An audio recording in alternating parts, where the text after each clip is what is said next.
Livro 2, Conversando com Deus, capítulo 18, página 250.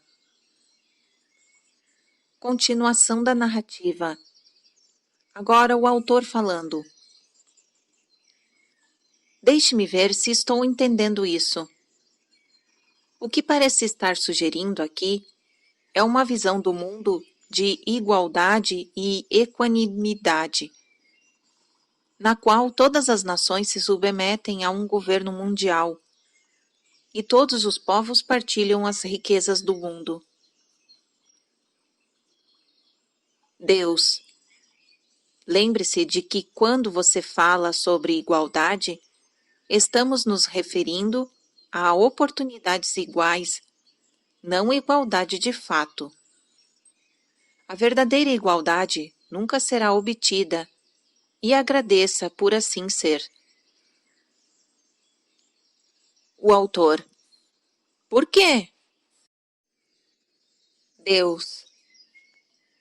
Porque igualdade é mesmice. E a última coisa de que o mundo precisa é de mesmice. Não, eu não estou falando aqui de um mundo de autômatos, cada qual recebendo porções idênticas de um governo central do grande irmão. Estou falando de um mundo no qual duas coisas são garantidas. Primeiro, a satisfação das necessidades básicas. Segundo, a oportunidade de ir além.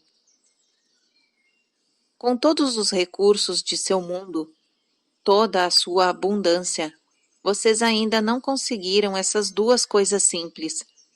Em vez disso, capturaram em uma armadilha milhões de pessoas da camada socioeconômica inferior e projetaram uma visão do mundo que as mantém sistematicamente ali.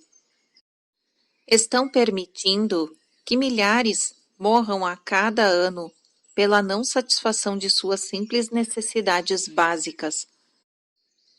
Apesar de toda a magnificência do mundo, vocês não encontraram um modo de ser magnificentes o bastante para impedir que pessoas morram de fome, muito menos matem umas às outras. De fato, deixam crianças morrer de fome diante de seus olhos, matam pessoas porque elas discordam de vocês. São primitivos. O autor. E achamos que somos muito avançados. Deus. A principal prova de que uma sociedade é primitiva é o fato de ela se achar ou considerar avançada, achar que é iluminada.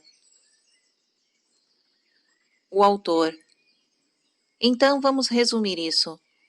O modo como chegaremos ao primeiro degrau da escada em que a satisfação dessas necessidades básicas é garantida para todos. Deus.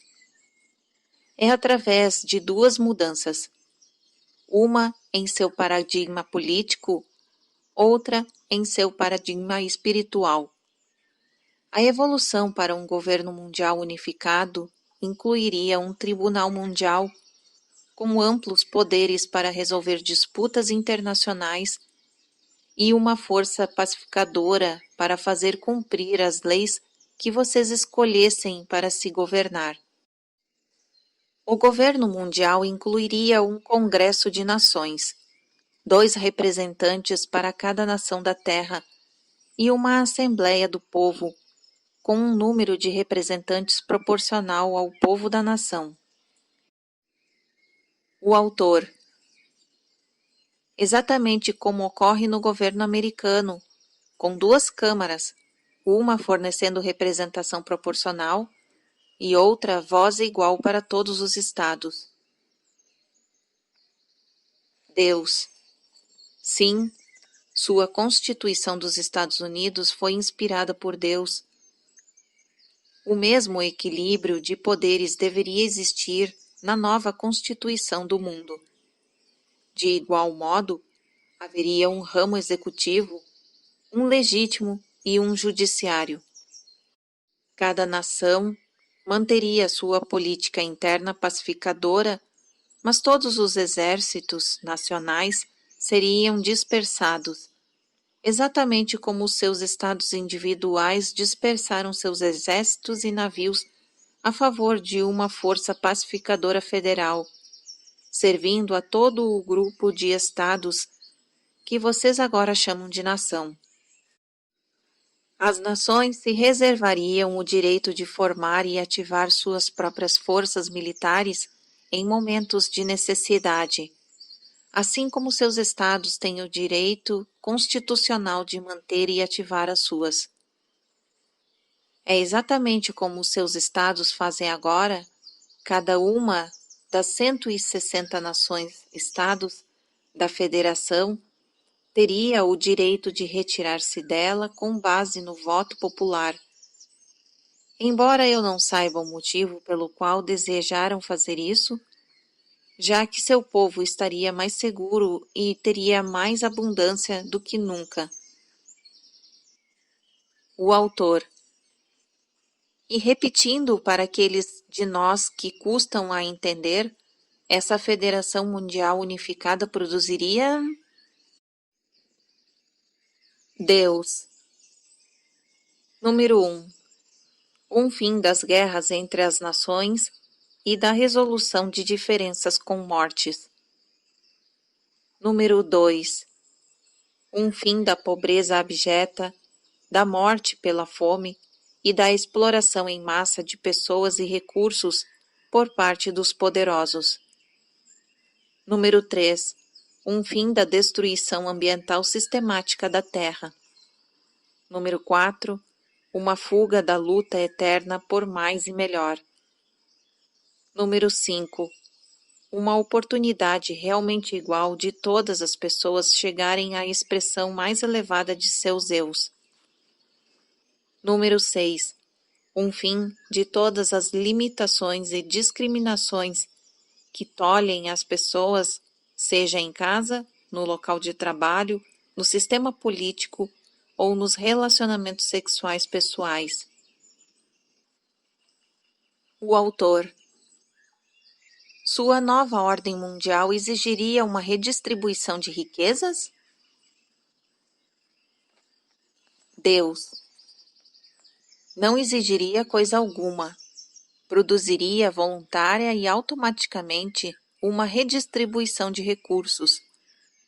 Por exemplo, todas as pessoas receberiam uma educação adequada. Todos teriam a oportunidade de usar essa educação no local de trabalho, de seguir carreiras que lhes proporcionassem alegrias. Todas as pessoas teriam acesso a tratamentos médicos sempre que isso fosse necessário. Todas as pessoas teriam a garantia de que não morreriam de fome ou teriam de viver sem roupas suficientes ou abrigo adequado. Todas as pessoas teriam satisfeitas as necessidades básicas da vida para que a sobrevivência nunca mais fosse um problema e todos os seres humanos pudessem dispor de conforto simples. O autor.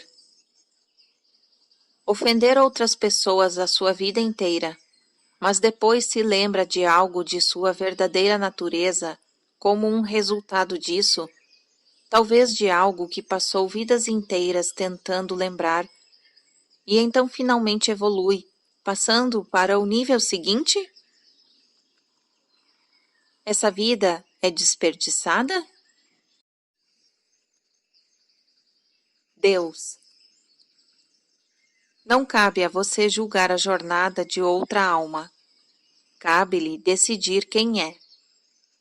Não quem a outra pessoa tem sido ou não conseguiu ser.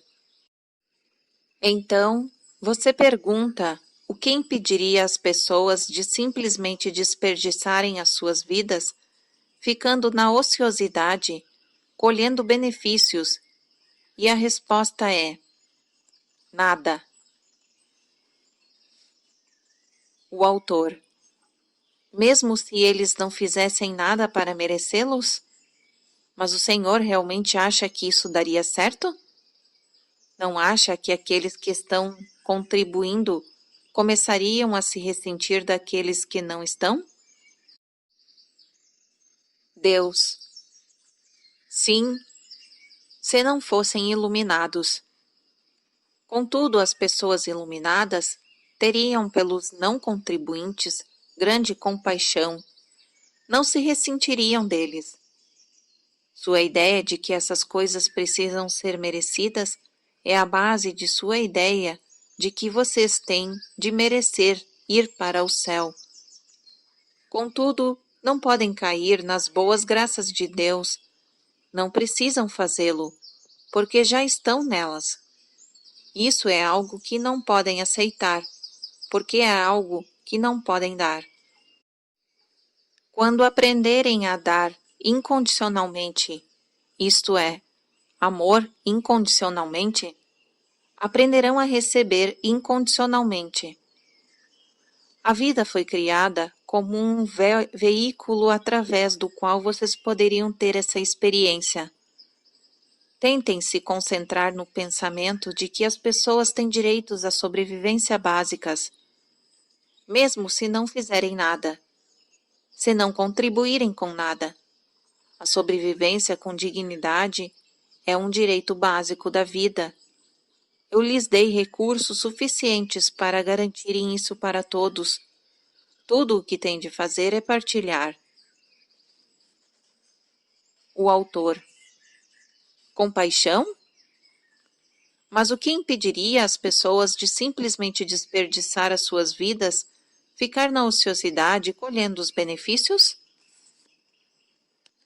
Sim, porque os contribuintes perceberiam que os não contribuintes estavam perdendo a maior oportunidade e a maior glória, a oportunidade de criar e a glória de experimentar a ideia mais nobre de quem realmente são. E os contribuintes saberiam que isso era punição suficiente para sua preguiça, se a punição fosse mesmo necessária, o que não é. Deus. Em primeiro lugar, não cabe a você julgar o que é uma vida desperdiçada. Ela é desperdiçada se uma pessoa não faz nada além de pensar em poesia durante 70 anos e depois compõe um único soneto que abre uma porta de compreensão e insight para milhares de seres humanos? É desperdiçada se alguém mente, trapaceia, prejudica, manipula e... O autor. Mas aqueles que estão realmente contribuindo não ficariam irritados ao ver os frutos de seu trabalho tirados deles e dados para os preguiçosos? Deus, você não está prestando atenção. Todos teriam porções mínimas para sobrevivência. Aqueles que têm mais teriam uma oportunidade de contribuir com 10% de sua renda para tornar isso possível. Quanto a como isso seria feito, o mercado aberto determinaria o valor da contribuição de cada um, como faz hoje em seu país. O autor. Mas então, ainda teríamos ricos e pobres, como temos hoje. Isso não é igualdade. Deus. Mas é oportunidade igual, porque todos teriam a oportunidade de ter uma vida básica sem preocupações com a sobrevivência, e teriam uma oportunidade igual de adquirir conhecimentos, desenvolver habilidades e usar seus talentos naturais no local de alegria. O autor. Local de alegria? Deus. É assim que o local de trabalho seria chamado. O autor. Mas a inveja não continuaria a existir? Deus. A inveja sim, o ciúme não. A inveja é uma emoção natural que o leva a tentar ser mais. É uma criança de 2 anos tentando alcançar a maçaneta da porta que seu irmão mais velho pode alcançar. Não há nada de errado com isso. Não há nada de errado com a inveja. É um motivador. É puro desejo. Dá origem à grandeza. Por outro lado, o ciúme é uma emoção provocada pelo medo, que faz uma pessoa desejar que a outra tenha menos. É uma emoção frequentemente baseada na amargura. Provém da raiva e leva à raiva. E mata. O ciúme pode matar. Todos que já fizeram parte de um triângulo de ciúme sabem disso. O ciúme mata. A inveja dá origem. Aqueles que são invejosos terão todas as oportunidades de serem bem-sucedidos a seu próprio modo. Ninguém será reprimido econômica, política ou socialmente. Não por motivos de raça, gênero, orientação sexual, nascimento, classe social ou idade. Não por qualquer motivo. A discriminação por qualquer motivo simplesmente não será mais tolerada. E sim, ainda poderá haver ricos e pobres, mas não haverá mais famintos e miseráveis. Veja bem, o incentivo não será tirado da vida, só será tirado do desespero. O autor. Mas quem garantirá que teremos um número suficiente de contribuintes para carregar os não contribuintes? Deus. A grandeza do espírito humano. O autor. Como? Deus. Ao contrário do que você imagina, a média das pessoas não ficará satisfeita apenas com os níveis de subsistência. Além disso, todo o incentivo para a grandeza mudará quando a mudança do segundo paradigma, a mudança espiritual, ocorrer. O autor. O que causaria essa mudança? Ela ainda não ocorreu na história de 2000 anos? Deus. Tente a história de 2 bilhões de anos. O autor. Do planeta? Por que ocorreria agora? Deus. Porque com a mudança no que diz respeito à sobrevivência material, a eliminação da necessidade de ser bem-sucedido para garantir o mínimo de segurança, não haverá outro motivo para atingir um fim. Se sobressair, tornar-se magnificente, exceto a experiência da própria magnificência. O autor. E isso será motivação suficiente? Deus. O espírito humano se eleva, não decai diante da verdade e oportunidade. A alma busca uma experiência superior de si mesma, não da inferior. Qualquer um que tenha experimentado a verdadeira magnificência, apenas por um momento sabe disso. O autor. E quanto ao poder? Nessa nova ordem especial, ainda haveria aqueles com enorme riqueza e poder? Deus. Os ganhos financeiros seriam limitados.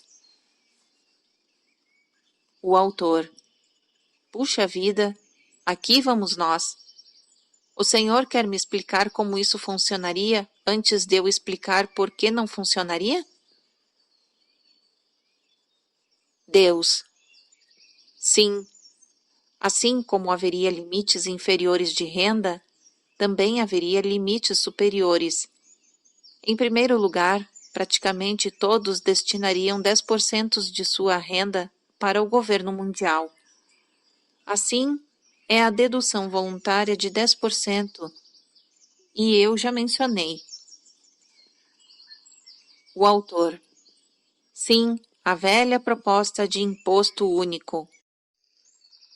Deus: neste momento, em sua sociedade atual, isso teria de assumir uma forma de um imposto, porque vocês não são suficientemente iluminados para ver que a dedução voluntária para o bem geral de todos é de seu interesse. Contudo, quando a mudança de uma consciência eu tenho descrito aqui ocorrer, essa dedução clara e voluntária de sua renda será considerada para vocês obviamente apropriada. O autor: eu preciso lhe dizer algo. O senhor se importa se eu interrompê-lo aqui? Deus: não, vá em frente. O autor: essa conversa está me parecendo muito estranha. Nunca pensei que teria uma conversa com Deus na qual ele começaria a recomendar rumos políticos de ação. Quero dizer, realmente, como faço para convencer as pessoas de que Deus é a favor do imposto único? Deus: bem, vejo que você insiste em ver isso como um imposto, mas eu o compreendo, porque o conceito de simplesmente partilhar 10% de sua abundância lhe parece muito estranho. Mas por que acha difícil acreditar que eu teria uma ideia a esse respeito? O autor: pensei que Deus não julgava, não tinha opinião, não se importava com essas coisas. Deus: espere, deixe-me esclarecer isso. Em nossa última conversa, que você chamou de livro 1, eu respondia a todos os seus tipos de perguntas. Perguntas sobre o que faz os relacionamentos darem certo, o modo de vida correto, até mesmo dietas. Qual é a diferença? O autor: eu não sei. Apenas parece diferente. Quero dizer, o senhor realmente tem um ponto de vista político? É um autêntico republicano? Que verdade revelará este livro? Deus é um republicano? Deus: você preferiria que eu fosse um democrata? Deus do céu! O autor: que engraçado! Não, preferiria que fosse apolítico. Deus: eu sou apolítico. Não tenho um ponto de vista político. O autor: como Bill Clinton? Deus: ei, essa foi boa. Agora você está sendo engraçado. Eu gosto de humor. E você? O autor: eu acho que não esperava que Deus fosse engraçado ou político. Deus: ah, nada humano, não é? Está bem. Deixe-me colocar este livro e o livro 1 dentro do contexto para você novamente. Eu não tenho uma preferência a respeito de como você conduz a sua vida. Meu único desejo é que a experimente plenamente como um ser criativo para saber quem realmente é. O autor: ótimo, eu entendo isso. Até agora, ótimo. Deus: todas as perguntas que respondi aqui no livro 1 foram feitas e respondidas dentro do contexto do que você, como um ser criativo, diz que está tentando ser e fazer. Por exemplo, no livro 1, você me fez muitas perguntas sobre como poderia finalmente fazer os relacionamentos darem certo. Lembra-se? O autor: sim, claro. Deus: achou minhas respostas tão problemáticas? Achou difícil acreditar que eu poderia ter um ponto de vista a esse respeito? O autor: nunca pensei sobre isso, simplesmente li as respostas. Deus: mas veja bem, eu estava colocando as minhas respostas dentro do contexto das suas perguntas, isto é, dando o seu desejo de ser ou fazer algo, qual é o modo de consegui-lo? E lhe mostrei um modo. O autor: sim.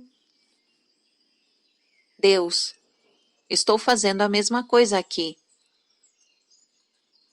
O autor: só que não sei.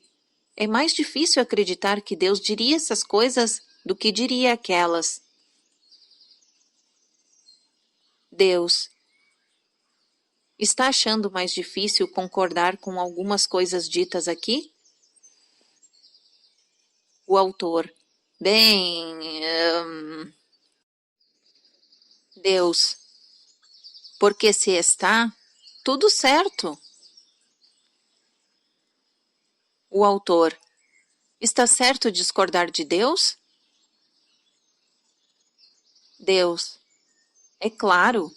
O que acha que eu vou fazer? Esmagá-lo com um inseto? O autor: não fui tão longe no meu pensamento.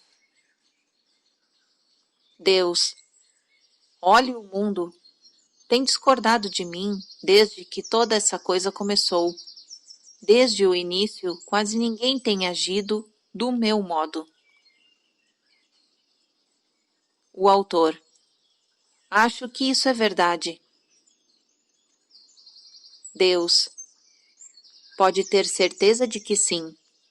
Se as pessoas tivessem seguido as minhas instruções, deixadas com vocês através de centenas de mestres ao longo de milhares de anos, o mundo seria um lugar muito diferente.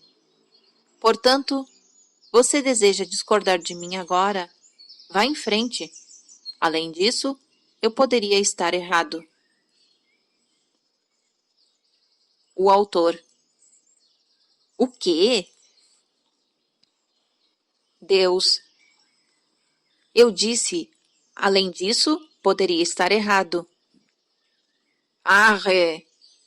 Você não está considerando tudo isso um evangelho, está?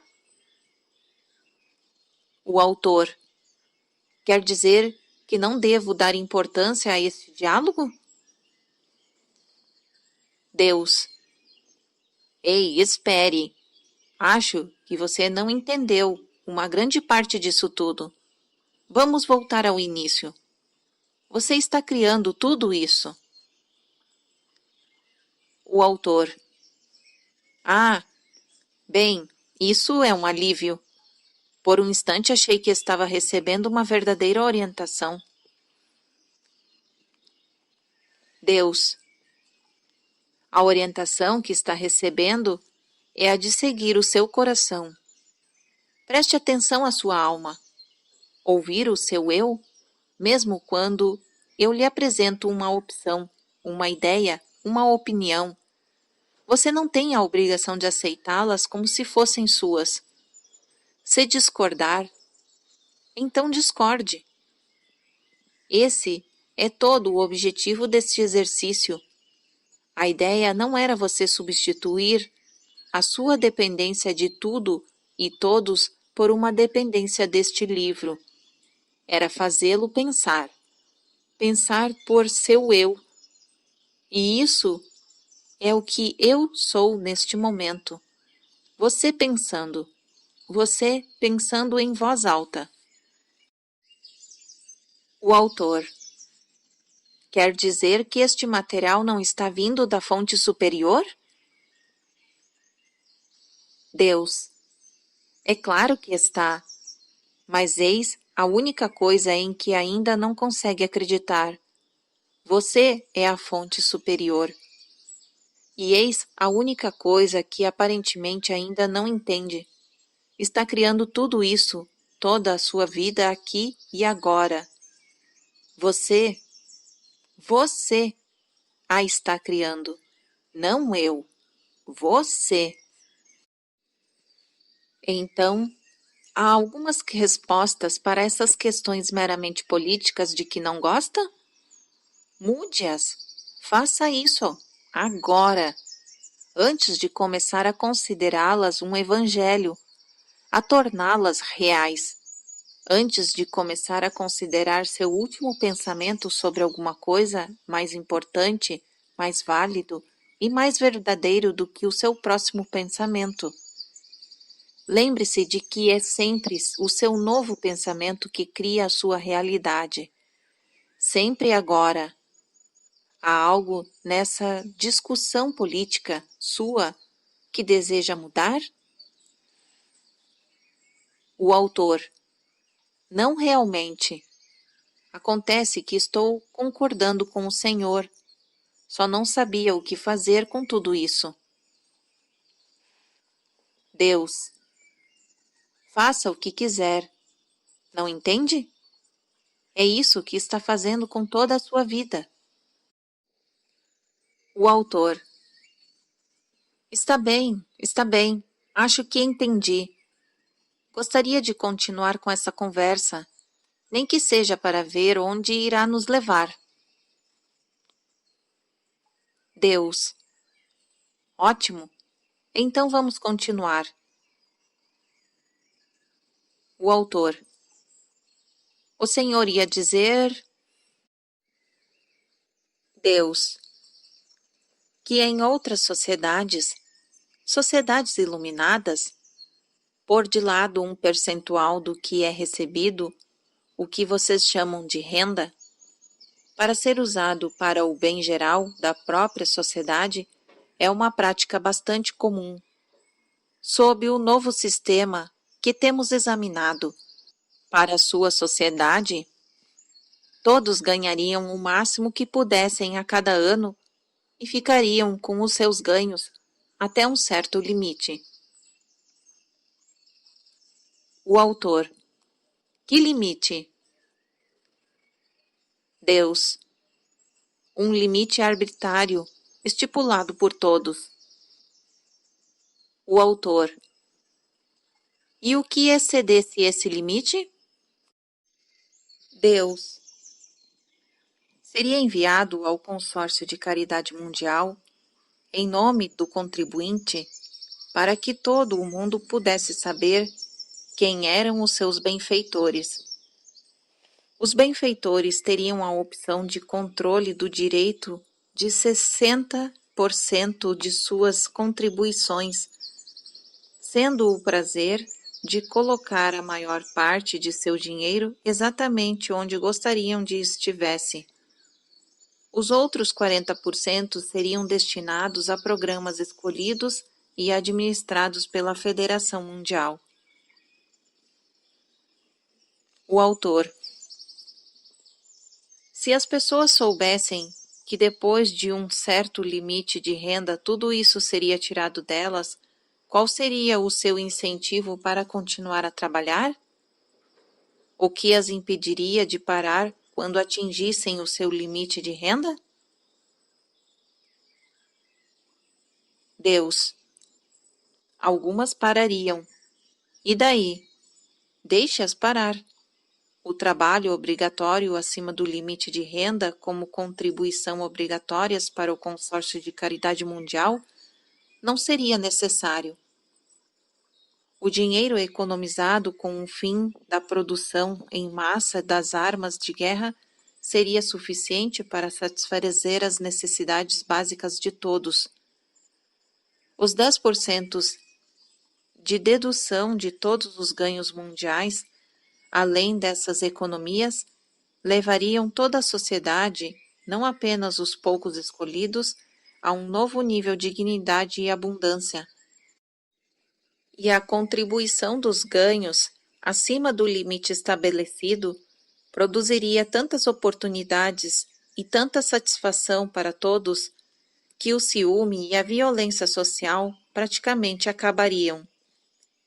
Então alguns parariam de trabalhar, especialmente aqueles que vissem a atividade de suas vidas como um verdadeiro trabalho. Contudo, aqueles que a vissem como um prazer total nunca parariam. O autor. Nem todos podem ter um emprego assim. Deus. Não é verdade. Todos podem. A alegria no local de trabalho não tem nada a ver com a função e tem tudo a ver com o objetivo. A mãe que acorda às 4 da manhã para trocar a fralda de seu bebê sabe muito bem disso. Ela cantarola e sussurra para o bebê e para todo mundo não parece que ela está realizando um trabalho. Contudo, é a sua atitude em relação ao que faz, sua intenção, seu objetivo durante essa atividade que torna a atividade um verdadeiro prazer. Eu já usei esse exemplo de maternidade, porque o amor de uma mãe por seu filho é mais perto do que se pode chegar da compreensão de alguns dos conceitos dos quais eu falo neste livro e nessa trilogia. O autor. Ainda assim, qual seria o objetivo de acabar com o potencial de ganho ilimitado? Isso não tiraria da experiência humana uma de suas maiores oportunidades, suas aventuras mais gloriosas? Deus. Vocês ainda teriam a oportunidade e a aventura de ganhar uma quantia ridícula. O limite superior da renda passível de ser retida seria muito mais alto, mais do que a pessoa comum precisaria, do que 10 pessoas comuns precisariam. E a quantia que vocês poderiam ganhar não seria limitada, só o seria a quantia que escolheriam reter para o uso pessoal. O restante, tudo, digamos mais de 25 milhões de dólares por ano, eu uso como exemplo esse número arbitrário, seria gastos como programas e serviços de benefício de toda a humanidade. Quanto ao motivo, o porquê disso, o limite superior da renda que poderia ser retida seria um reflexo de uma mudança de consciência no planeta, uma consciência de que o objetivo mais elevado da vida não é o de obter a maior riqueza, mas fazer o maior bem, e uma consciência resultante de que, de fato, a concentração de riquezas, não a sua distribuição, é o único fator responsável pela criação dos problemas sociais e políticos mais crônicos e surpreendentes. O autor. A oportunidade de acumular riquezas, riquezas ilimitadas, é a base do sistema capitalista, um sistema de livre iniciativa e competição aberta que produziu a maior sociedade que o mundo já viu. Deus. O problema é que você realmente acredita nisso. O autor. Não, não acredito, mas falei aqui em nome daqueles que realmente acreditam. Deus. Aqueles que realmente acreditam estão terrivelmente enganados e não veem coisa alguma da realidade atual em seu planeta. Nos Estados Unidos, 1,5% das pessoas acumulam mais riquezas do que 90%. Os rendimentos das 834 mil pessoas mais ricas representam quase $1 trilhão a mais do que os dos 84 milhões de pessoas mais pobres. O autor. E daí? Elas trabalharam para isso. Deus. Vocês americanos tendem a ver os status como uma finalidade do esforço individual. Alguns conseguiram e então presumem que todos podem conseguir. Essa visão é simplista e ingênua.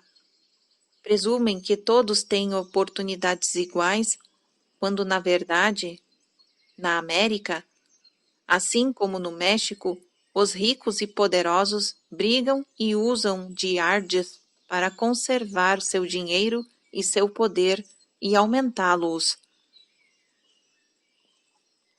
O autor. E daí? O que há de errado com isso? Deus. Eles fazem isso eliminando sistematicamente a competição, minimizando institucionalmente as reais oportunidades e controlando coletivamente o fluxo e o aumento das riquezas. Para isso, fazem uso de todos os tipos de estratagemas, de práticas de trabalho injustas que exploram os pobres do mundo, as práticas de competição que minimizam, se é que não destroem, as chances de recém-chegado entrar para o círculo interno de bem-sucedidos. Então, tentam controlar a política pública e os programas governamentais em todo o mundo para garantir ainda mais que as pessoas continuem a ser controladas e subservientes. O autor. Eu não acredito que os ricos fazem isso. Não o maior número deles. É possível que haja um punhado de conspiradores, mas creio que... Deus. Na maioria dos casos, não são os indivíduos ricos que fazem isso. São os sistemas e as instituições sociais que eles representam. Esses sistemas e essas instituições foram uma criação dos ricos e poderosos, e são eles que continuam a dar-lhes apoio. Ficando por trás desses sistemas e dessas instituições sociais, os indivíduos podem eximir-se de qualquer responsabilidade pessoal pelas condições que oprimem as massas, enquanto favorecem os ricos e poderosos. Por exemplo, vamos voltar à saúde na América. Milhões de pobres americanos não têm acesso à medicina preventiva. Não se pode apontar para um médico individual e dizer que é sua culpa que, na nação mais rica na Terra, milhões de pessoas só podem ver um médico se estiverem em apuros ou em uma sala de emergência. Nenhum médico individual pode ser culpado por essa situação, e contudo todos os médicos se beneficiam com ela. Toda a profissão médica e todas as indústrias vinculadas à medicina têm lucros sem precedentes com um sistema que institucionalizou a discriminação de pobres e desempregados. E esse é apenas um exemplo de como o sistema faz os ricos ficarem mais ricos e os pobres mais pobres. O fato é que são os ricos e poderosos que apoiam essas estruturas sociais e resistem firmemente a qualquer esforço real de mudá-las. Eles se opõem a toda abordagem política ou econômica que tentem fornecer oportunidades reais de dignidade genuína para todas as pessoas. Quase todos os ricos e poderosos individualmente são pessoas boas, com tanta compaixão quanto todos. Mas mencione um conceito ameaçador para eles, como limites de renda anuais, até mesmo limites ridicularmente altos, como 25 milhões anuais, e começarão a falar sobre usurpação dos direitos individuais, o fim do estilo americano e a perda de incentivo. Mas, e quanto aos direitos de todas as pessoas de viver em um ambiente com um mínimo de conforto, comida suficiente para que não morram de fome e roupas para aquecê-las? E quanto ao direito das pessoas de todos os lugares de ter acesso a tratamento médico adequado, o direito de não sofrer ou morrer devido a complicações médicas menos graves que aqueles com dinheiro superam com o estalar de um dedo? Os recursos de seu planeta, inclusive os frutos do trabalho de grande número de pessoas indescritivelmente pobres, que são contínua e sistematicamente exploradas, pertencem a todos no mundo, não apenas aos que são ricos e poderosos o bastante para realizar a exploração. E eis como a exploração funciona. Seus industriais ricos vão a um país ou a uma área em que não há empregos e as pessoas vivem na miséria. Eles instalam uma fábrica ali, oferecendo a esses pobres empregados, às vezes com cargas horárias de 10, 12 ou 14 horas por dia, com salários baixos, para não dizer desumanos. Note bem, esses salários não são o suficiente para permitir que esses trabalhadores escapem de suas vilas infestadas de ratos, mas são o suficiente para deixá-los viver assim, em vez de não ter qualquer alimento ou abrigo. E quando são convidados a falar sobre isso, esses capitalistas dizem: as pessoas estão melhor do que estavam antes, não? Nós lhe demos um destino melhor. Estão aceitando os empregos? Não? Nós lhe demos uma oportunidade. E estamos correndo todos os riscos. Mas qual é o risco de pagar às pessoas 75 centavos por hora para fabricar um par de tênis que será vendido por 125 dólares? Isso é correr riscos ou pura e simples exploração? Esse sistema torpe só poderia existir em um mundo movido pela ganância, em que a margem de lucro, não a dignidade humana, é a primeira consideração. Aqueles que dizem que, em relação aos padrões vigentes em sua sociedade, esses camponeses estão se saindo maravilhosamente bem, são hipócritas da primeira ordem. Eles atirariam uma corda a um homem que se afoga, mas se recusariam a puxá-lo para a margem. Então, diriam que uma corda é melhor do que uma pedra. Em vez de proporcionar uma vida realmente digna para aqueles que não têm, aqueles que têm, dão-lhes apenas o suficiente para torná-los dependentes, mas não o suficiente para torná-los realmente poderosos. Porque as pessoas de real poder econômico têm a capacidade de causar impacto e não apenas de se sujeitar ao sistema. E essa é a última coisa que os criadores do sistema querem. Por isso, a conspiração continua. E para a maioria dos ricos e poderosos, essa não é uma conspiração de atos, mas de silêncio.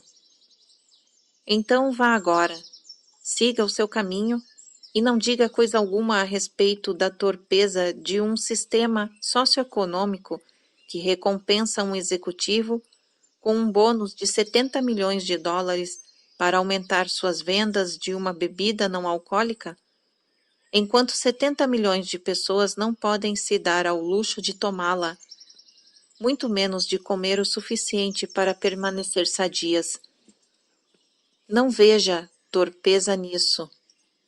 Dê-lhe o nome de economia de livre mercado e diga a todos quanto se orgulha dela. Contudo, está escrito: se quiserdes ser perfeito, vende tudo o que tens e dá aos pobres, e terás o tesouro no céu. Mas quando o jovem ouviu isso, foi embora pesaroso, porque tinha muitos bens.